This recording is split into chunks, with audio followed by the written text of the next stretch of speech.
algunas cosas escritas que ya tengo preparadas, digamos, para abreviar un poco el video. Y porque lo que quiero concentrarme en un argumento central así que no sea tan largo el video. Y entonces el tema era, como dice ahí, a ver si puedo encontrar el marcadorcito, perdonen. Como dice aquí, el tema es el movimiento de los planetas, ¿no? Entonces creo que hay que mencionar un poco, porque hoy en día tampoco estamos todos tan habituados a mirar el cielo con detenimiento todas las noches. Y lo que sucede cuando uno hace eso, de mirar el cielo todas las noches, es que esencialmente salen, igual que sale el sol y se pone el sol, salen en la noche las estrellas en ciertas posiciones que forman ciertos dibujos que uno conoce como constelaciones, la gente le fue poniendo nombres, y salen los mismos dibujos todas las noches, esencialmente inalterados, día tras día tras día y año tras año tras año. No es exactamente así, pero se alteran muy, muy de a poquito. Entonces uno puede asumir que salen siempre las mismas, ¿no? Siempre las mismas estrellas, y eso se llaman las estrellas fijas, las mismas posiciones, ¿no?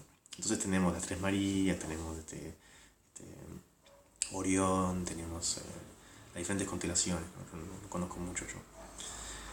Y luego, si uno observa con mucho detenimiento, se da cuenta de que en realidad algunos de esos puntos luminosos se mueven respecto a los demás, no se quedan en los mismos dibujos. Y esos son lo que se llaman los planetas, ¿tá? Que supuestamente viene de errantes, no sé si en latín o en qué idioma. Y para una descripción e introducción a esto mucho más carismática y bien hecha que la que estamos haciendo ahora, pueden ver la vieja serie de Cosmos, ¿tá? No la de ahora, que creo que está buena también, pero no la he visto, sino la antigua, la de Carl Sagan, que realmente desde mi punto de vista es una obra de arte de la posición científica.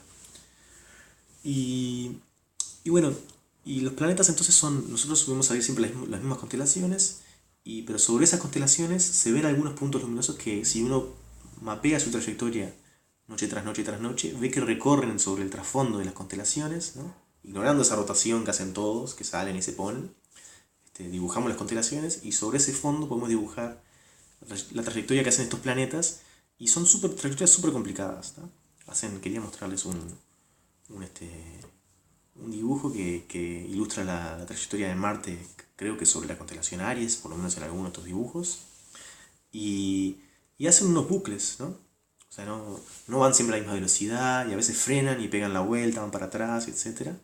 Y hacen unos dibujos, trayectorias bastante complicadas sobre el fondo de las constelaciones. Y eso ha fascinado a la humanidad desde siempre, ¿no? Y alguna gente le da hasta significado cuasi religioso, ¿no? Los astrónomos que dicen, ay, porque Marte está sobre Aries y va a dar un bucle, entonces significa que es un periodo de inestabilidad o lo que sea. Pero más allá de eso nos interesa, bueno, quería decir, este dibujo lo saqué de un sitio web que se llama The Naked Eye Planets, que tiene información para el astrónomo aficionado, que no requiere gran equipamiento para poder ver ciertas cosas. Y bueno, entonces quería concentrarme en bueno, los avances en el entendimiento de estos movimientos de los planetas eh, que se han hecho, especialmente a partir del siglo XVI. Y aquí tengo que mencionar dos personajes. Está este señor Tycho Brahe, que fue un personaje bastante interesante, sea que uno crea o no las anécdotas que llegaron hasta el día de hoy sobre su vida.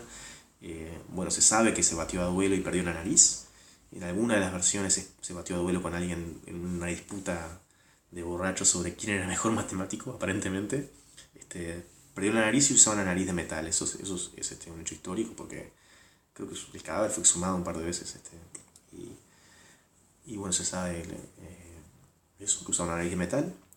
Y también murió de una forma bastante extraña. Una versión es que él estaba en un banquete y consideraba la educación levantarse para ir al baño, digamos, y aguantó, y si haces eso mucho tiempo es peligroso. Te puedes autoenvenenar a ti mismo con los residuos que están dentro de tu cuerpo y deberías estar desechando, ¿no? Y aparentemente eso es una posibilidad para cómo murió este señor, y hay una versión que dice que él quería que su epitafio dijera vivió como un sabio, murió como un tonto.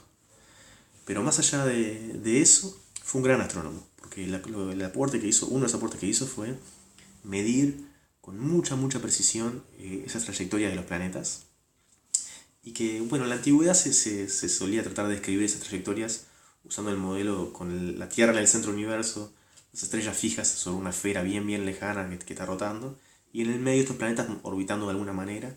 Esas órbitas tienen que ser bastante complejas, ¿tá? No eran exactamente círculos, sino que hacían círculos orbitando sobre un punto que sí orbita sobre un círculo, etcétera. Se llama la teoría de epiciclos. Pero luego se adoptó el modelo con el Sol en el medio la Tierra, un planeta más dando la vuelta al Sol. Y ahí las cosas se simplifican bastante. Esencialmente recorren círculos los planetas alrededor del Sol. Pero Tycho Brahe fue capaz, sin telescopio, de medir las trayectorias con suficiente precisión como para darse cuenta de que no eran círculos, exactamente.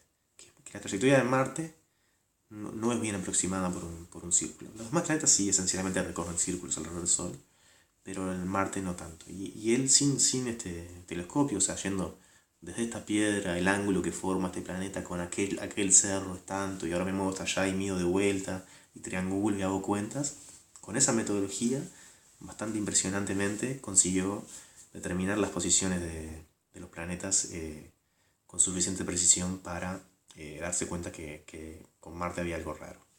Y basado en esos datos fue que Johannes Kepler, otro astrónomo alemán de la misma época, que trabajaron juntos, pudo dar una descripción cinemática, o sea, tratar de decir dónde estaba cada planeta en cada instante del movimiento planetario. Y las leyes de Kepler que él produjo, después de un gran esfuerzo de tratar de ajustar esos datos que tenían con diversos modelos y hacer cuentas de ver por qué no ajustaban, etcétera, etcétera, llegó a estas 3 leyes con un gran esfuerzo, y creo que el esfuerzo se puede ver claramente desde el punto de vista que hay casi 10 años entre la producción de las primeras 2 leyes y la tercera, ¿no? Que es la última. Así que estuvo mucho tiempo tratando de hacer un modelo explicativo para estos movimientos que se medían. Y las leyes son las siguientes. Primero que nada, cada planeta se mueve en un plano que contiene al Sol, ¿no? Así que una vez que uno conoce un par de veces de posiciones del planeta, puede considerar solo ese plano y pensar que estamos en un problema bidimensional. Y para describir el movimiento del planeta, él dice, los planetas recorren elipses con un foco en el Sol. La elipse es una curva que, si yo miro cualquiera, hay 2 focos, ¿no? Este sería un foco el Sol, el otro foco sería una cosa por aquí. Y cuando yo miro cualquier punto de la elipse, la suma de los 2 segmentos que unen con los 2 focos, esas 2 longitudes suman siempre lo mismo. Esa es la elipse. El caso donde los 2 focos coinciden es un círculo. Y mientras se van alejando cada vez más los focos, se obtiene una curva que es como un círculo aplastado. ¿Tá? Y eso es una elipse. Y bueno, y él dice, esa curva es la que ajusta bien las trayectorias de los planetas. Eso ya es un gran descubrimiento, y lo verificó con datos de verdad, ¿no? Y ahora la segunda ley, que es muy interesante, dice, el segmento del Sol al planeta barre áreas iguales en tiempos iguales. Eso significa que si esta región azul que estoy poniendo aquí, el planeta recorrió desde aquí hasta aquí en un mes, y esta región azul tiene cierta área, bueno, si ahora sé que el planeta está aquí, en un mes tiene que estar en un lugar tal que el área esta que barra sea la misma que barrió aquí. Y eso significa, grosso modo, que se van a mover más rápido mientras están más cerca del Sol, y se van a mover más lento mientras están más lejos. Pero te lo dice explícitamente, cuantitativamente.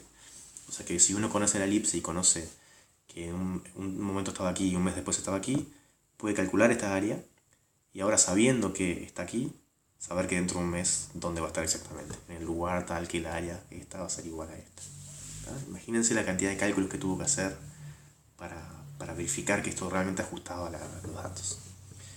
Y además la creatividad de inventarlas. Yo sé que no fue las únicas leyes que consideró cosas más matemáticas, así como diferentes tetraedros dentro de un cubo, dentro de no sé qué, y si esas eran las proporciones de las distancias al Sol, pero no funcionaban, y finalmente, luego de mucho trabajo, consiguió estas que sí funcionan.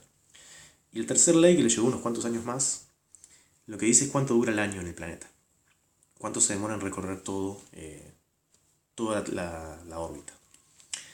Y lo que dice es que, bueno, tiene esta forma muy rara, que es que el cuadrado de la duración del año es proporcional al cubo de la distancia al Sol. La distancia al Sol, ustedes podrán decir, bueno, es una elipse, la distancia al Sol no es constante. Bueno, te dice exactamente cómo tenés que hacer. Tenés que promediar la más lejana con la más cercana. Pero esta ley es muy interesante, te permite saber cuánto dura el año en Marte o cuánto va a durar el año en Júpiter, sabiendo cuánto dura el año en la Tierra, ¿no? Entonces, si en la Tierra decimos que la unidad, lo que demora la Tierra en dar una vuelta es 1, y la distancia Tierra-Sol es 1, si yo tengo un planeta al doble de distancia que la Tierra, su año al cuadrado va a ser 8. Así que raíz cuadrada de 8 va a ser la duración del año de ese planeta que está al doble de la Tierra, de distancia del Sol que la Tierra, ¿no? Así que estas 3 leyes te permiten explicar todos los datos que tenían en la época, inclusive los nuevos datos de Tycho Brahe mejores que todos los anteriores. Y bueno, y también funcionan para otros objetos que orbitan el Sol, como cometas, ¿no? Así que es un gran éxito. Pero bueno, son un poco complicadas las leyes y sirven solo para eso, ¿no? Entonces, quizás inspirado por lo que ya se sabía hacer con la caída libre a partir de Galileo y por lo que se sabía hacer con el movimiento de masa-resorte, varias personas, se supone que Hooke también puede haber propuesto esta ley de gravedad, pero bueno, en todo caso ahora lleva el nombre de Newton. Isaac Newton fue un físico del siglo XVII muy importante y escribió este texto que es una obra impresionante, que se llama, bueno, tiene un nombre en latín medio raro, no lo voy a poder decir, Filosofía Naturalis, Principia Matemática, la gente le dice Principia, para abreviar. Porque en esa época los textos científicos se escribían en latín, que es una lengua muerta, ¿no?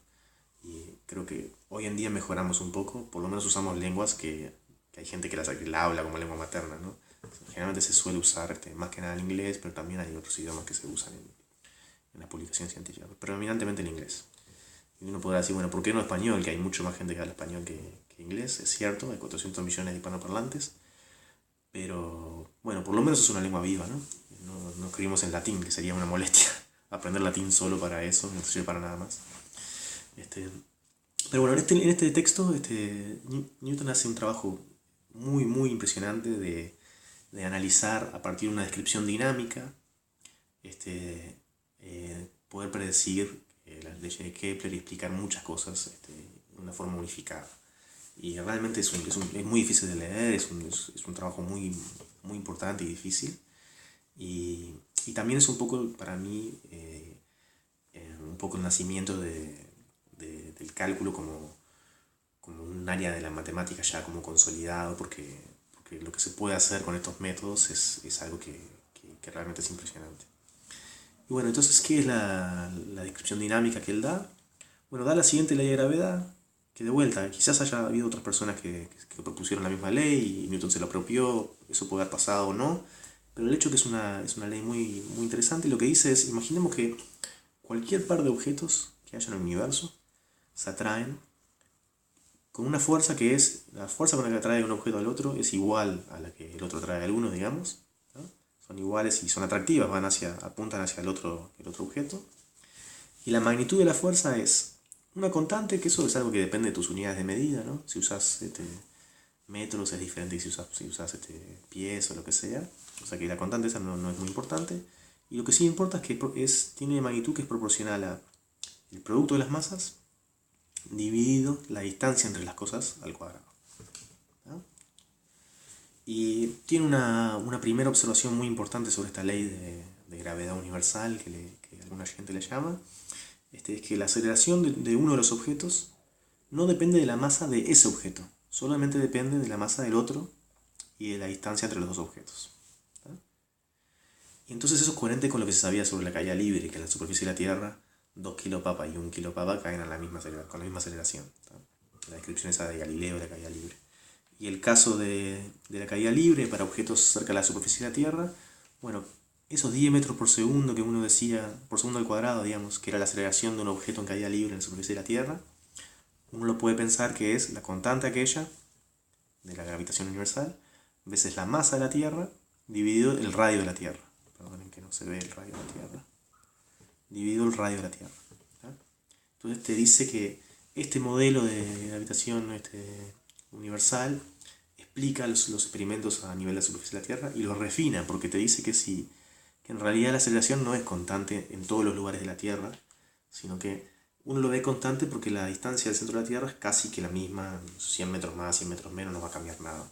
Pero debería ser verdad que si uno hace experimento de caída libre en un lugar más alejado del centro de la Tierra, el pico de la montaña más alta, debería haber una aceleración menor que la que ve si está en el valle más profundo de la Tierra, ¿tá? Y eso no averigüé si realmente se verifica eso, pero estoy seguro que sí. Entonces es coherente con y es un refinamiento de lo que se sabía sobre la caída libre, digamos. La descripción dinámica de la caída libre como movimiento uniformemente acelerado se puede ver como una consecuencia de esta ley, un caso de aproximación de esta ley. Pero lo que realmente le dio como el golazo así a la obra de Newton fue que también pudo explicar las leyes de Kepler a partir de esta descripción. ¿Tá? Y entonces lo que queremos ver es cómo describir el movimiento de los planetas, como dice aquí, a partir de esta ley de gravedad universal. Entonces en ese caso se hace unas simplificaciones también, se aproxima, no se usa el modelo más sofisticado, y lo que se aproxima es a lo siguiente. Se aproxima asumiendo que el Sol está fijo, ¿tá? El Sol siempre está... el planeta se va a mover en un plano, así que tenemos un plano con coordenadas, el Sol está en el 0, 0. Y los planetas entre ellos, la aceleración que se producirían según esta ley de gravedad universal, la ignoramos. ¿Tá? Entonces que el Sol está fijo se justifica un poco porque en este modelo la aceleración que va a ser sufrida por el Sol, que es mucho más masivo que el planeta, va a ser muy, muy, muy chica comparada a la aceleración que sufría por el planeta a causa del Sol, ¿no? La fuerza entre la masa y la masa del Sol es mucho mayor que la del planeta. Si no, hay otra forma de hacerlo que es no asumir que está fijo, y uno va a ver que hay un punto de referencia que está fijo, que es el centro de masa, y si pongo mis cero de las coordenadas ahí, bueno, tengo el mismo modelo que vamos a analizar ahora, y esencialmente ese punto está en el Sol, ¿tá? Así que no es muy diferente. Y que los planetas no interactúan entre ellos, de vuelta, la aceleración producida sobre el planeta por el Sol, asumimos que es mucho más importante que el resto, así que vamos a ignorar los otros planetas. ¿Tá? Después se puede refinar, pero esto es una primera aproximación. Y ese modelo, si uno lo escribe explícitamente, lo que obtiene es lo siguiente. Tenemos un plano con coordenadas, el Sol está en el 0, 0, x de t y de t le voy a llamar a la posición del planeta después de t unidades de tiempo, sea cual sea mis unidades. X segunda y segunda, la segunda derivada es la aceleración, y lo que sé es que eso apunta hacia el Sol, y sé qué tamaño tiene. Y si uno escribe esa relación, lo que va a obtener es lo siguiente, que en cada instante la aceleración instantánea de la coordenada x segunda, tiene que ser menos una constante dividido x cuadrado más y cuadrado a la 3 medios, ¿tá? Raíz cuadrada del cubo de eso, por x de t, y la aceleración en la coordenada y es también cierto número veces la coordenada y.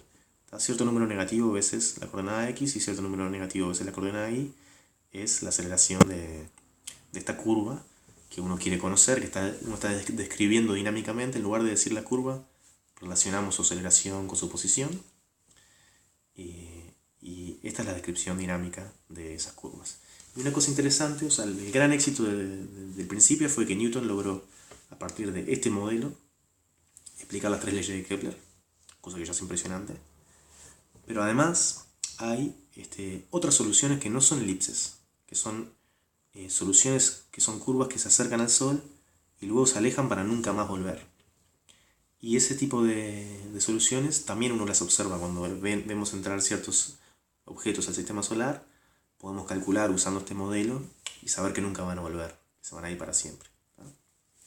Así que realmente es un trabajo muy impresionante el de Newton de deducir las leyes de Kepler a partir de esta descripción mucho más sencilla de que los planetas tienen una aceleración hacia el Sol de cierto tamaño, ¿no? Que depende de la distancia.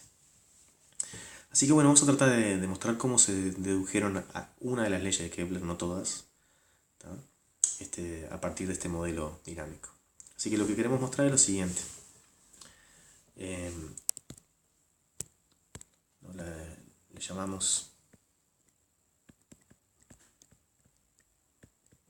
A de t al área con signo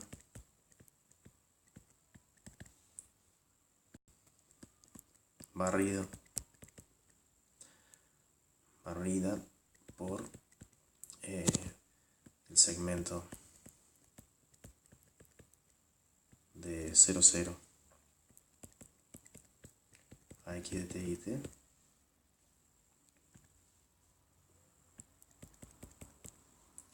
¿en qué intervalo de tiempo? En el intervalo de tiempos entre 0 y t, ¿no? Entonces tenés una curva, esencialmente el dibujo es así. Aquí está x de 0 y de 0. Y hay cierta curva, no sé cuál será. Y aquí está x de t y de t. Y luego, por aquí está el 0. Y vamos a dibujar esto.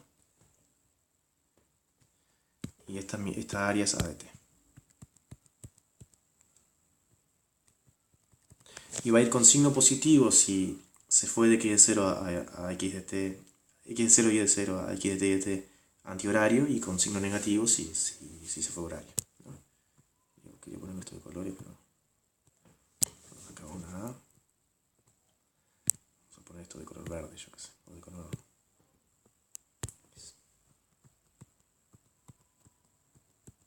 ¿no? Y entonces queremos mostrar que se barran áreas iguales en tiempos iguales, o sea que queremos mostrar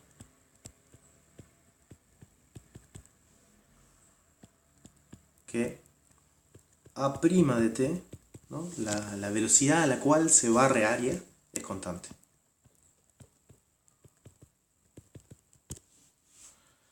Y eso es lo que queremos mostrar, ¿no? Para saber que se cumple la segunda ley de Kepler, que se barren áreas iguales en tiempos iguales. Y lo que tenemos que lograr deducir eso a partir de que la curva x de t y de t cumple esta relación. Su aceleración se relaciona con su velocidad de esta manera precisa, ¿no? Entonces, lo que quería decir es que vamos a hacer algunas... Esto no va a ser súper 100% riguroso, pero espero que sea sugerente y que muestre la potencia del método. Tampoco Newton hizo las cosas de manera que todas las dudas que uno tenga al respecto se puedan responder mirando el texto, pero esperemos que sea interesante por lo menos. Entonces la primera cosa es para saber cuánto vale la A' de t. Queremos expresar la velocidad a la cual se está barriendo área en términos de la posición y la velocidad, ¿no? Si yo dibujo aquí una flechita que indique la velocidad x' de t, y' de t, la velocidad a la cual se está barriendo área debería depender solamente de la posición y la velocidad, ¿no? Entonces vamos a tratar de explicar eso asumiendo que x de t más h y de t más h, voy a decirles exactamente lo que estoy escribiendo en un instante.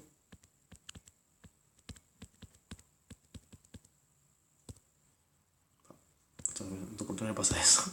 Y de t más h por y' de t. ¿Qué les estoy diciendo? Vamos a asumir que la curva viene recorriendo así venimos recorriendo esa curva y de repente, a partir de este instante t, la velocidad se va a quedar congelada. O sea, alguien apagó la gravedad en ese instante t y a partir de ese momento se recorre una recta que sale con esa velocidad, x' de t, y' de t. Si ese fuera el caso, ¿qué es lo que pasa de bueno? Lo que pasa de bueno es que yo puedo calcular, o sea, este punto que está aquí sería x más hx', este sería y más h'y', y yo puedo calcular esta área que está aquí, que sería a t más h menos a de t, ¿no? Y es simplemente el área de un triángulo. Eso es la aproximación que estoy haciendo, es decir que, bueno, a partir del instante t se mueve en línea recta la cosa, entonces el área que se barra entre medio es el área de un triángulo. Obtenemos. Entonces a partir de esa hipótesis obtenemos, si bien el video anterior, donde hablamos de cómo calcular el área de un triángulo a partir de sus vértices, las coordenadas de sus vértices, ¿no? Van a obtener lo siguiente. Vale, 1 medio x por y' de t por h menos, perdón, es un determinante esto, ¿tá? Y puse en un medio porque es un triángulo y no un paralelogramo, como lo que discutimos en el video anterior. Así que a partir de por h, lo cual sugiere, ahora discutimos un poco, sugiere la siguiente fórmula, que a' de t vale un medio x de t y prima menos un medio y de t x prima. Entonces, ¿qué es lo que está pasando acá? Yo estoy diciendo, bueno, quiero expresar la velocidad a la cual se barre área de la curva en términos de su posición y su velocidad. Entonces, lo que digo es, si la curva se está moviendo con velocidad constante, eso lo puedo hacer, porque simplemente consiste en calcular áreas de triángulos y ver cuál es la derivada del área de este triángulo. O sea, divido el área de este triángulo entre h y hago h acercarse a 0 como límite. Y eso es la velocidad a la cual barre área un movimiento rectilíneo uniforme, ¿no? Con velocidad constante. Y para una curva cualquiera, entonces hago esa cuenta para el movimiento rectilíneo uniforme. Y me dice que la velocidad a la cual se barre área para una curva que tiene velocidad constante es un medio posición x por velocidad en y menos un medio posición en y por velocidad en x. Esta cuenta vale, lo que mostramos usando determinantes, digamos, es que esta fórmula para la velocidad a la cual se barre área vale en el caso de que el movimiento sea con velocidad constante.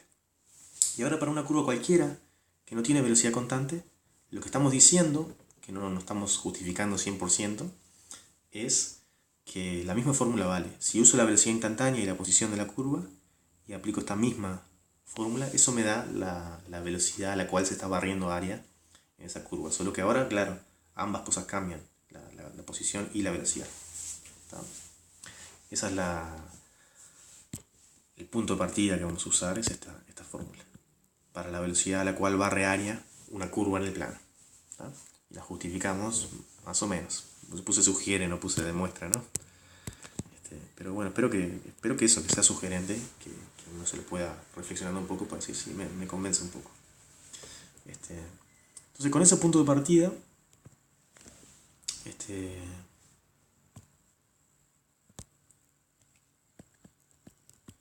lo que hacemos es derivar. Derivando la expresión a' de t igual a un medio x de t y prima de t menos un medio y de t x prima de t, obtenemos. ¿Por qué estoy derivando? Estoy derivando porque uno quiere mostrar que a', o sea, la velocidad a la cual barre área esa curva, quiero mostrar que esa velocidad a la cual barre área es constante, vale siempre lo mismo. Para cualquier t vale lo mismo.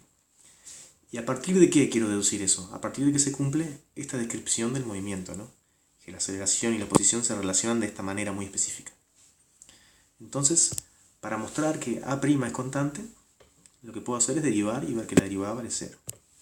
Eso tampoco lo justificamos 100% rigurosamente, pero es bastante creíble. Y lo que obtenemos es a segunda, usando la derivada del producto, que sí justificamos. Vamos a obtener, fíjense, lo primero que vamos a obtener, si derivamos el primer término de cada producto, obtenemos por un lado x' y', y por otro lado lo mismo. Y', x'. Así que ese es el primer término de la derivada del producto, es que esto se va a cancelar. Eso es fácil. Eso va a pasar para cualquier curva, ¿no? No solo para soluciones de aquel modelo que impusimos, que la aceleración tiene que ser exactamente esto en cada instante. Pero ahora cuando miremos el otro término vamos a obtener esto. Un medio x de t, por y segunda de t, menos un medio y de t por x segunda de t. ¿Está? Y ahí es donde para una curva cualquiera, esto que está aquí no va a ser 0, una curva cualquiera, y vamos a ver que no siempre va a barrer área a la misma velocidad, sino que la velocidad a la cual barre área puede cambiar, ¿está? Para una curva cualquiera. Pero estas curvas que estamos considerando no son curvas cualesquiera, son curvas que cumplen esta descripción dinámica del movimiento planetario, que es que su aceleración tiene que apuntar hacia el cero y tener exactamente la magnitud adecuada que da la ley de gravitación. Y la única parte importante es esta parte que multiplica, que sí que depende de x y de y, pero de nada más. Hay un signo de menos aquí, y este numerito que multiplica ambas coordenadas es el mismo. Depende de x y de y, pero es el mismo. Hay un menos, algo que depende de x y de y, y después aquí hay un x y aquí hay un y, ¿no? Entonces x segunda vale menos algo que depende de x y de y por x. Y y segunda vale menos lo mismo por y. Entonces, sustituyendo esa relación aquí, y segunda vale menos algo por y x segunda vale menos lo mismo por x. Y ahí vamos a ver que esto también se cancela. El algo ese sale para afuera y obtenemos igual 0. Esto es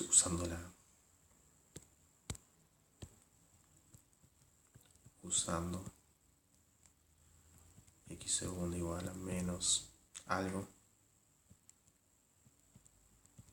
por x, y segunda igual a menos lo mismo por y.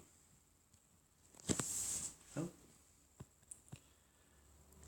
Y el hecho de que no importe mucho que sea esta cosa mientras sea lo mismo, lo que nos dice que en realidad la ley esta de Kepler, la segunda ley de Kepler, vale para cualquier curva cuya aceleración siempre apunta hacia el cero, ¿no? No importa cuál sea exactamente la magnitud de esa aceleración. ¿Ah? Pero, y esto es lo que muestra la ley de Kepler, ¿no? Esto implica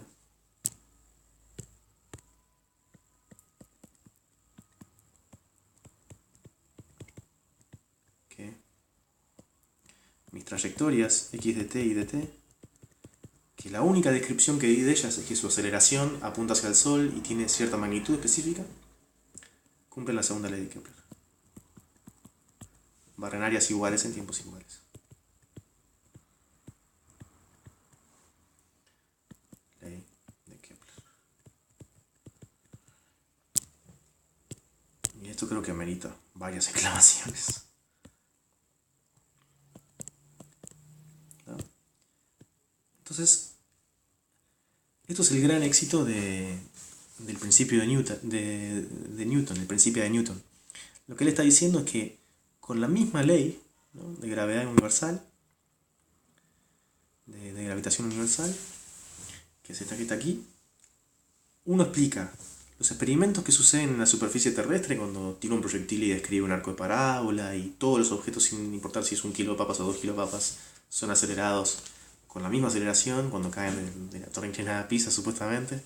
Y también explicamos a qué velocidad va a caer en un plano inclinado, cuánto demora en recorrer un plano inclinado una pelotita, ¿no?, según la inclinación del plano. Todo eso es consecuencia de esta misma ley.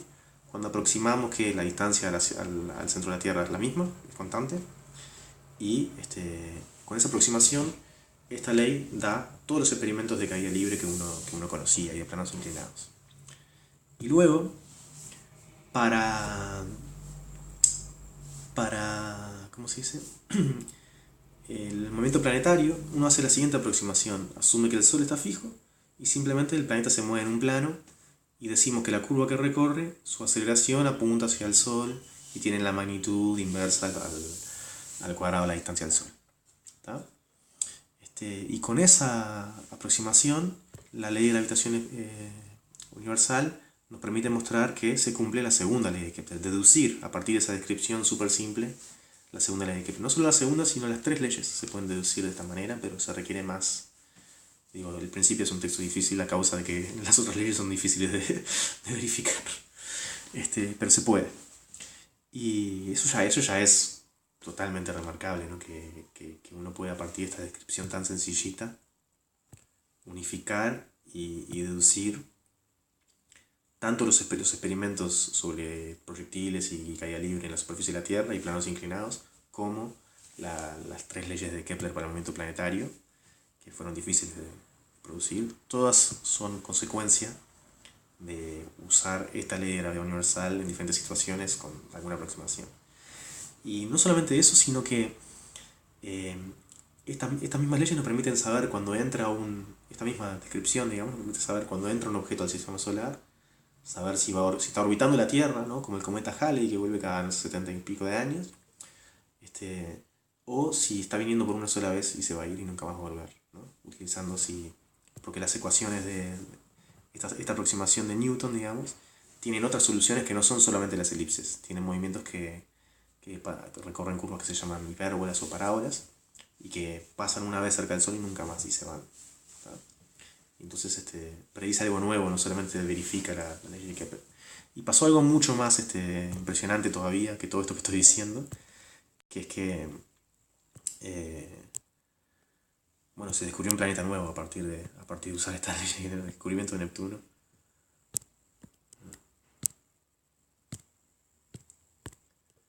Descubrimiento.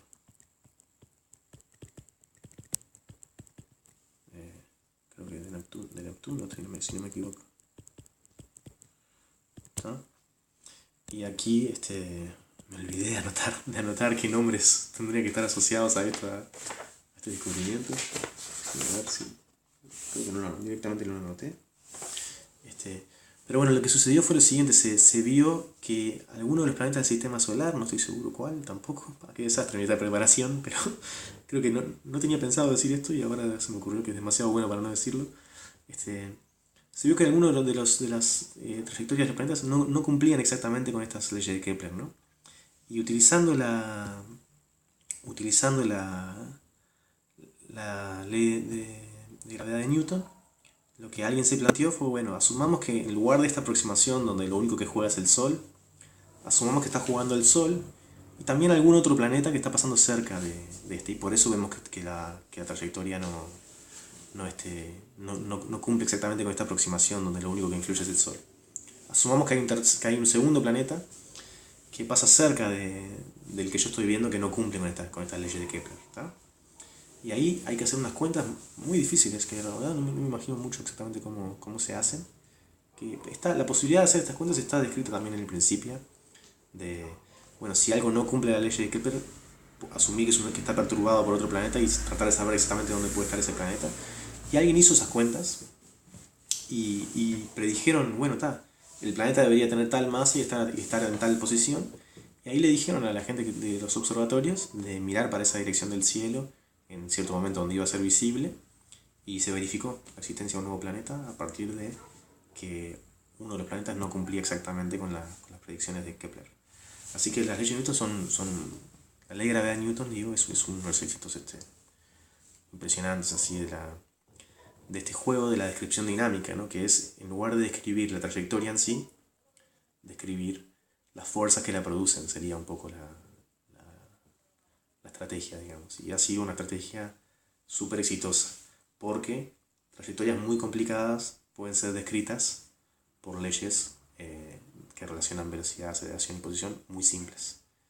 Pero en contrapartida con eso también nos tenemos que aceptar el hecho de que leyes muy simples pueden ser muy difíciles de analizar a causa de que producen trayectorias muy complicadas, ¿no?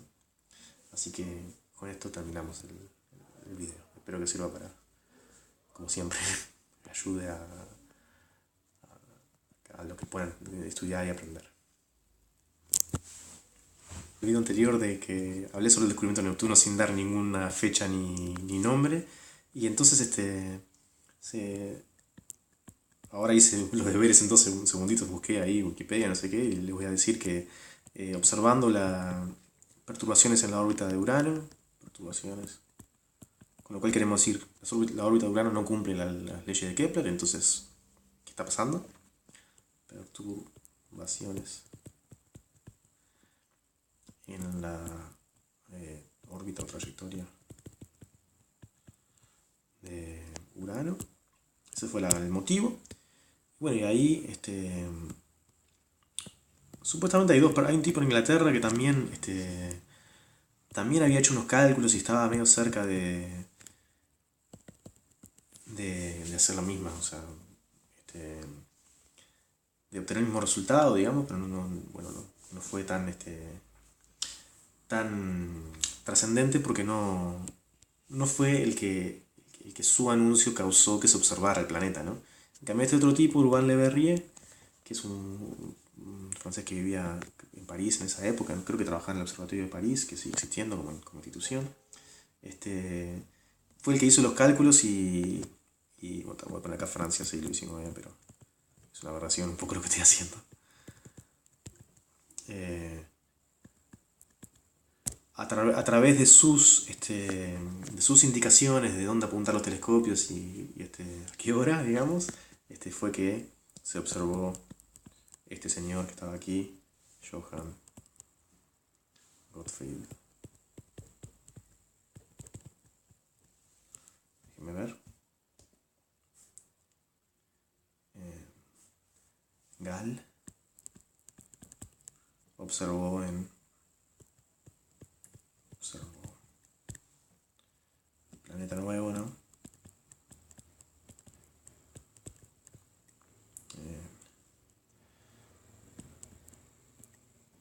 1846. ¿Está? Y supuestamente estaba a menos de 1 grado en posición hacia donde había que apuntar el telescopio, de donde Le Verrier había calculado. Entonces no sé cómo decirlo, a mí me resulta un momento en la historia de la ciencia súper impresionante, ¿no? Porque tenemos una ley que supuestamente explica el movimiento planetario con bastante precisión, que es esta ley de gravitación universal, que cuando ignoramos todos los planetas, el efecto de los demás planetas sobre un planeta, y solamente tomamos en cuenta el efecto que ejerce el Sol sobre ese planeta, obtenemos la ley de Kepler. Y luego observamos un planeta que no cumple exactamente esto, ¿no? Ya tenía telescopios, entonces las mediciones de las posiciones son bastante más precisas. Y uno podría pensar, bueno, está todo mal, hay que tirar toda la basura y hacer otra teoría. Pero no. En ciencia somos bastante conservadores en general antes de desechar las cosas. Bueno, ¿qué es lo mínimo que uno debería modificar para ser coherente con las nuevas observaciones, ¿no? Y bueno, y estas personas, Le Verrier y otros en ese momento, dijeron, bueno, si agrego un planeta que no vimos todavía, ¿dónde debería estar para producir las perturbaciones que estamos viendo en la órbita de Urano? Y bueno, y Le Verrier fue el que lo hizo y le avisó a otra persona que observara en tal lugar y se encontró un planeta nuevo, de esa forma, ¿no? Me parece como mágico. Así que bueno, ahora sí podemos con este adendo completar el video anterior. Espero que me disculpo por la falta de rigor en la, ¿cómo se dice? En la investigación bibliográfica previa a los videos, pero bueno, la historia tampoco es nuestro principal objetivo, ¿no?